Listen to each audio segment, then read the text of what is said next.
ዋጋሽ እንዲገባው የምታደርጊበት መንገድ። ብዙ ጊዜ ሴቶች ያለንን ፍቅር ለማሳየት ስንል የማንከፍለው መስዋዕትነት የለም። ነገር ግን ሳታውቂ የምታደርጊያቸው ነገሮች ዋጋሽን ከፍ ከማድረግ በላይ ዝቅ ያደርጉሽ። ወንድ ልጅ ዋጋሽ እንዲገባውና እንዲያከብርሽ ከፈለግሽ መጀመሪያ አንቺ ለራስሽ የምትሰጪውን ቦታ ማስተካከል አለብሽ። ዛሬ ነው እህትሽ ዋጋሽን የሚያሳጡ ወንድ ልጅም እንዲንቅሽ የሚያደርጉ 5 ነገሮችን በግልጽ እነግርሻለሁ። ሰላም ሰላም ውድ ቤተሰቦቼ እንደምን አላችሁ? እኔ በጣም ደህና ነኝ። ዛሬም ቀደም ሲል በሰማችሁት ቆንጆ በሆነ አዲስ ቪዲዮ ተመልሼ መጥቻለሁ። አዲስ ከሆናችሁ እንኳን ደህና መጣችሁ። እኔ ናፊዳር ነኝ። በዚህ የዩቲዩብ ቻናል እንዴት አድርገን ጤናማ ስኬታማ የሆነ የፍቅር ግንኙነት እንዲኖረን ማድረግ እንደምንችል እንወያያለን፣ እንመካከራለን። ቶሎ ሰብስክራይብ አድርጉ። ይህ ቪዲዮ ለብዙ እህቶቻችን እንዲደርስ ላይክ አድርጉትና እንጀምር። የመጀመሪያው ነገር ዋጋሽን ከፍ የሚያደርገው ነገር ወንድ ልጅም እንዲያከብርሽ የሚያደርገው ነገር የራስሽ ህይወት ሲኖርሽ ነው። ሁሉ ጊዜ አቬለብል ስትሆኚ፣ ሁሉ ጊዜ ዝግጁ ስትሆኚ ይሄ በጣም ዋጋን የሚያወርድ ዝቅ የሚያደርግ ነገር ነው። የሆነ ዘፈን ነበር እንደው እኔን ምከሩኝ እሄዳለሁ የትም ሲጠሩኝ የሚል ዘፈን ማለት ነው። የምታስታውሱት ካላችሁ በቃ በተጠራሽበት የምትሄጂ በማንኛውም ሰዓት አቬለብል የሆንሽ አይነት ሴት አትሁኚ። ይሄ ዋጋሽን የሚያወርድ ዝቅ የሚያደርግሽ ነገር ነው። እንዴት ነው የራስሽ ህይወት ሲኖርሽ ራስሽ ህይወት ላይ የምታደርጊው ነገር ሲኖር አሁን ለምሳሌ አንድ ተማሪ የሆነ ሰው ትምህርት መሄድ አለበት አይደለ? ትምህርት ሰዓት ላይ መገኘት አለበት አይደል? ሳይገኝ ማጠናቀቅ አይችልም። የሚያስፈልገውን ነገር አያገኝም አይደለ? ስራም ያለበት ሰው እንደዛው ደሞዝ የሚከፈለው ስራውን ሰርቶ ሲጨርስ ነው። እነዚህ ነገሮች በራሳቸው አንቺን የሆነ ቦታ ላይ እንድትገኝ ያደርጉሻል አይደለ? የራሱ ነገር ያለበት ሰው በዛ ሰዓት ብትደውሉለት፣ በዛ ሰዓት ልታገኙት ብትሞክሩ አትችሉም። ምክንያቱም የራሱ ነገር ላይ ተጠምዷል። እንደዚህ በህይወትሽ አላማ ብለሽ የምትይዥው ህልም ብለሽ የምትይዥው የምታደርጊው ነገር ሊኖርሽ ይገባል። ያ ከሌለሽ ግን ጠባቂ ትሆኛለሽ። ያ ከሌለሽ ግን ሰዎችን የምትከታተይ ትሆኛለሽ።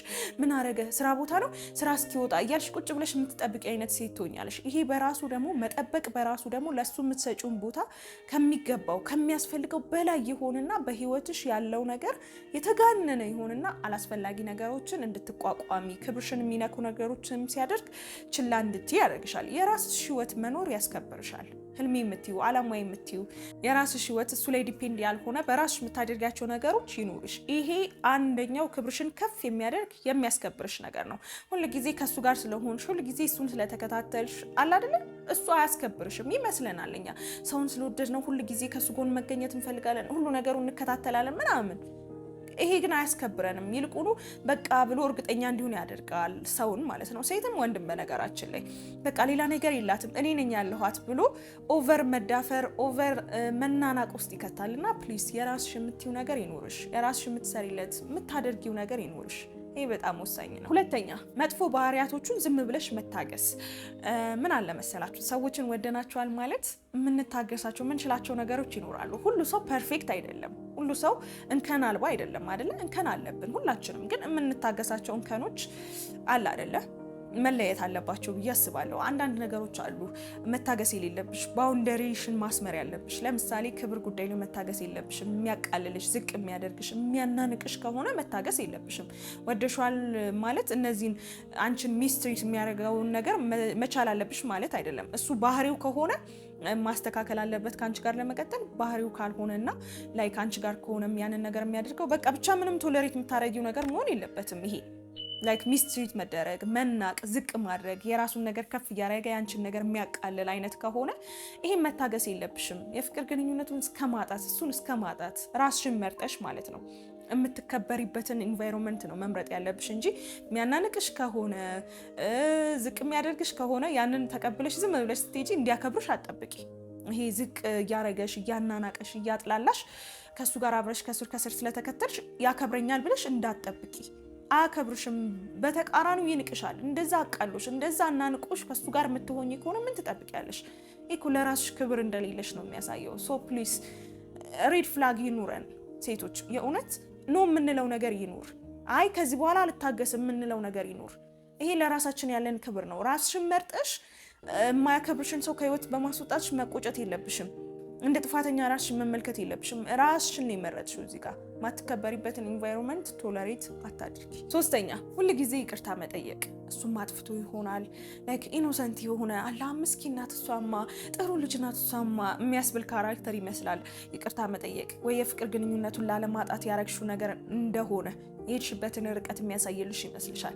ላይክ እንደ በሰለ ሰው ማቹርድ እንደሆነ ሰውና ጤናማም እንደሆነ የፍቅር ግንኙነት የምትፈልጊው ግልጽ ነው። ጤናማ እንደምትፈልጊ ሰው ያንን የምትፈልጊ ከሆነ በእያንዳንዱ ነገር ላይ ይቅርታ ማለት ያለብሽ አንቺ ብቻ አይደለሽም።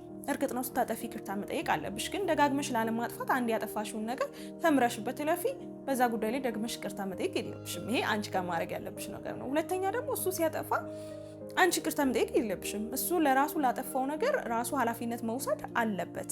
አይ እሱ እኮ እንትን ስለሚበዛበት እንደዚህ ስለተጨናነቀ እንደዚህ ስለሆነ አይ ኖ ብዙ ቶለሬት ማድረግ ያለብን ነገሮች አሉ።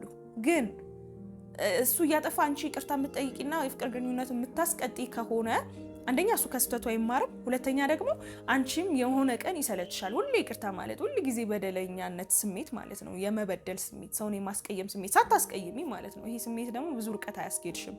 ሶ ፕሊስ እሱ ባጠፋው ይቅርታ ጠይቂ። ዋጋሽን የመጨረሻ ዝቅ የሚያደርግ ነገር ነው። ስታጠፊ ጠይቂ። በተቻለሽ መጠን ደግመሽ ያንን ጥፋት አታጥፊ። ደጋግሞ ይቅርታ መጠየቅ ራሱ በአንቺም ጥፋት ቢሆን ማለት ነው አንቺም አጥፍተሽ ቢሆን ደጋግሞ ይቅርታ መጠየቅ ያለሽን ዋጋ ውርድ እንዲል ነው የሚያደርገው። በቃ ሁሌ ይቅርታ የሚል ሰው ነው የምትሆኚው። ይቅርታ እንደዚህ ይቅርታ ክብር አያሰጥሽም። ሶ መጀመሪያ በተቻለሽ መጠን ላለማጥፋት ሞክሪ። ሰውነን እናጠፋለን፣ ይቅርታ መጠየቅ ነው ይዛኔ። እሱ ባጠፋው ግን ምንም ቶለሬት የምታረጊው ነገር መሆን የለበትም። አራተኛ በገንዘብና በስጦታ ልቡን ለመግዛት መሞከር።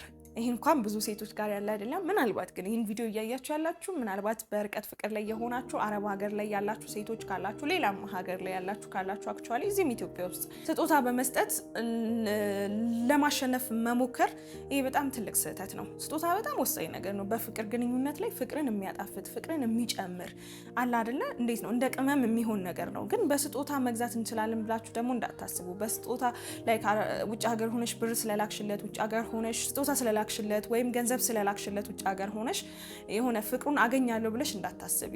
እነዚህ ነገሮች የፍቅር መግለጫ ናቸው እንጂ ፍቅር ማግኛ አይደሉም። ፍቅር በዚህ አይደለም የሚገኘው። መጀመሪያ ማንነትሽን ሲወድ ያለሽን ነገር ሲያከብር ነው ፍቅር የሚመጣው እንጂ ስጦታ ስለላክሽለት ገንዘብ ስለላክሽለት ፍቅር ይመጣል ወይም እሱን አገኘዋለሁ ብለሽ እንዳታስቢ። ይሄ በጣም ትልቅ ስህተት ነው። በስጦታ በገንዘብ ፍቅርን ለመግዛት መሞከር ዋጋሽ ዝቅ እንዲል ነው የሚያደርገው። በቃ አፎርድ ማድረግ የምችው ይሄንን ነው። ገንዘብ ነው በቃ መስጠት የምትችው፣ ስጦታ ነው በቃ መስጠት የምትችው። ትልቁ ነገር እኮ ያ አይደለም። ትልቁ ነገር እኮ ሰው እንዴት ነው ትኩረቱን መስጠት፣ ፍቅሩን ማሳየት፣ ፍቅሩን መግለጽ ነው አይደለ? ትልቁ ነገር ያ ነው። መስጠት የምንችለው ለሰው ልጅ በነፃ ነው የምንሰጠው። ይሄንን ደግሞ ስጦታ አትስጡ ማለት አይደለም፣ ግን ስጦታው ፍቅርን እንዲያመጣላችሁ ፍቅርን እንዲገዛላችሁ ኤክስፔክት አድርጋችሁ አትስጡ። ገና እንደተዋወቃችሁ ሀይ ሰላም ነው ምናምን ብላችሁ አውርታችሁ በሳምንቱ ገንዘብ ትልካላችሁ እንዲወዳችሁ ማለት ነው። በሳምንቱ የሆነ ነገር አድርግ ብላችሁ ስጦታ ትልካላችሁ ነው ወይ? ስጦታው አይደለም መቅደም ያለበት፣ መግባባቱ፣ ማውራቱ። ከዛስ ስጦታ እኮ ማጣፈጫ ነው፣ ፍቅር ማጣፈጫ። አሁን ለምሳሌ ገና ነበር አይደለ? አሁን ገና በዓል አክብረናል። የስጦታ በዓል ነው። የጌታችን የመድኃኒታችን የኢየሱስ ክርስቶስ የልደት በዓልን ነው ያከበር ነው አይደለ? በዛ ሰዓት ላይ በቃ ፍቅር ውስጥ የሆናችሁ ሰዎች ስጦታ ብትሰጣጡ በጣም ደስ የሚል አጋጣሚ ነው። ግን ምንም በሌለበት ኢኔሴንስ ያላችሁበት ነገር ይወስኗል። ለስጦታ ያላችሁበት ነገር ይወስኗል። አጋጣሚዎችን ከዛ ትጠቀማላችሁ እንጂ ገና ምንም በሌለበት ዝም ብላችሁ ተዋውቃችሁ በሳምንታችሁ ገና ስለደረሰ ይሄንን ልስጠው ምናምን ነው ወይ? አይደለም። ያላችሁ ነገር ይቅደም፣ መፋቀራችሁ ይቅደም፣ መዋደዳችሁ ይቅደም። ከዛ ስጦታዎችን እንደ ፍቅር መግለጫ አድርጋችሁ ትጠቀማላችሁና ሰው ለመግዛት ፕሊስ አትጠቀሙበት። ስለዚህ በተቻላችሁ መጠን ፍቅርን ለመግለጽ ተጠቀሙበት እንጂ ፍቅርን ለመግዛት ብላችሁ ስጦታዎችን አትጠቀሙ። አምስተኛ በመጨረሻ ደረጃ ማለት ነው ያስቀመጥኩልሽ ስለ እያንዳንዱ ነገር ፍቃድ መጠየቅ። የፍቅር ግንኙነት ውስጥ ሆነሽ ይሄን ላረግ ነው እንደዚህ ልሆን ነው እያልሽ መናገር ማሳወቅ ግዴታ ነው፣ መሆንም ያለበት ነው።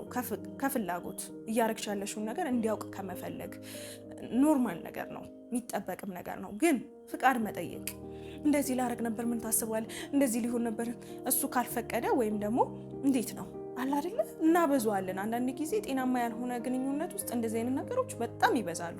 ፍቃድ መጠየቅ ማለት አንቺ በህይወትሽ ለምታደርጊያቸው ነገሮች እኮ የእሱን ፍቃድ አይደለም የምትጠይቂው፣ የራስሽን ፍቃድ። ከዛ እሱን ሀሳብ አስተያየት ትጠይቂዋለሽ፣ ታማክሪዋለሽ። ግን ፍቃድ መጠየቅ ደረጃ ላይ ሲደርስ አብኖርማል ይሆናል። በቃ በኋላ ላይ ሄዶ ነገሩ እኔ የሆነ ነገር ካላረኩ አትሄጂም አትበይም አትጠጭም ደረጃ ሊደርስ ይችላል ማለት ነው። ኖርማልም አይደለም። የቁጥጥር ስሜትን ይፈጥራል። ይሄ እኮ በፍቅር የምናደርገው ነገር ነው። እንደዚህ እያረኩ ነው፣ እንደዚህ እየሆነ ነው፣ ምን ታስባለህ፣ እዚህ ላይ ምን ባደርግ ይሻላል ብለን ከፍቅር የመነጨ የእሱ ሀሳብ እኛ ህይወት ውስጥ ዋጋ ስላለው የምናደርገው ነገር ነው እንጂ አስፈቅደሽ የምታረጊው ነገር እንዲመስል ማድረግ የለብሽም። አንዳንድ ጊዜ በገዛ እጃችን ስለወደድን ስላፈቀረን ብለን የምናስለምዳቸው ነገሮች በኋላ ላይ ዋጋ ያስከፍሉናል። ይህንን አትለብሽም፣ ይህን እንደዚህ አታደርጊም መባል ትጀምሪያለሽ፣ ራስሽ ባስጀመርሽው ማለት ነው። ሶ ፕሊስ ዋጋሽን ከፍ የሚያደርገው አንዱ ነገር አታስፈቅጂ። የምታደርጊውን ነገር አሳውቂው፣ ሀሳብ አስተያየት ጠይቂው፣ ምክሩን ተቀበይ፣ አመዛዝነሽ ግን ፍቃድ አታደርጊው። በህይወትሽ ለምታደርጊው ነገር የምታስፈቅጁ አትሁኚ። አፍተር ኦል ያላችሁ ሪሌሽንሺፕ እኮ የአባትና የልጅ አይደለም አይደል? ካፕል ናችሁ፣ ጥንዶች ናችሁ። ሶ መመካከር፣ ማውራት፣ ማሳወቅ ነው እንጂ ያለብሽ ማስፈቀድ የለብሽም። ይሄን ላረግ ነው እያልሽ የምታስፈቅጂው አባትሽን ነው። ምክንያቱም እሱ ከአንቺ የተሻለ ለነገሮች ስለሚቀድምሽ የሚያውቃቸውም ነገሮች ስላሉ ግዴታሽም ስለሆነ ከቤተሰቦችሽ ጋር እስከኖርሽ ድረስ ማስፈቀድ ያለብሽ ነገሮች ስላሉ ማለት ነው። ሪሌሽንሺፓችሁ ያ ስለሆነ እዚህ ጋር ግን ስትመጪ ማሳወቅ። ምክንያቱም ያለሽ ፖዚሽን ያ ነው። ያለሽ ፖዚሽን እንደ ፍቅረኛ ሲቀጥልም ደግሞ በኋላ ላይ እንደ ሚስት ያለሽ ፖዚሽን ያ ነው። ተነጋግሮ የማውራት ተነጋግሮ የመመካከር የማሳወቅ ነው እንጂ የማስፈቀድ አይነት ነገሮች ጥሩ አይደሉም። ዋጋሽንም ዝቅ የሚያደርጉ ነገሮች ናቸው። ከኔ ውጪ እኔ ካልኩት ውጪ የሚል ነገርም በኋላ ላይ ያመጣና ጤናማ እንዳይሆን ያደርጋል ማለት ነው ግንኙነታችሁ። ሰው እነዚህን 5 ነገሮች በደንብ አድርገሽ ከተገበርሻቸው ወንድ ልጅ እንዲያከብርሽ፣ ዋጋሽን እንዲያውቅ፣ ዋጋሽን እንዲረዳ፣ ላንቺ ያለው ነገር ኮምፕሊትሊ እንዲቀየር በጥሩ ማለት ነው ማድረግ ትችላለሽ። ሶ የዛሬው ቪዲዮ ይሄንን ይመስል ነበር። እንዴት አገኛችሁት? ሀሳብ አስተያየታችሁን ኮሜንት ላይ አስቀምጡልኝ። ይጠቅማታል እንደው ይሄ ቪዲዮ ብትሰማው ለምትሏት ጓደኛችሁ፣ ወዳጅ ዘመዳችሁም ሼር አድርጉላት። በቀጣይ በሌላ ቆንጆ በሆነ አዲስ ቪዲዮ እስከምንገናኝ ድረስ እስካሁን ሰብስክራይብ ካላደረጋችሁ አሁኑኑ ሰብስክራይብ አድርጉ። ብዙ ጠቃሚ ቪዲዮችን ታገኛላችሁ። ሁላችሁንም በጣም አመሰግናለሁ። ወዳችኋለሁ።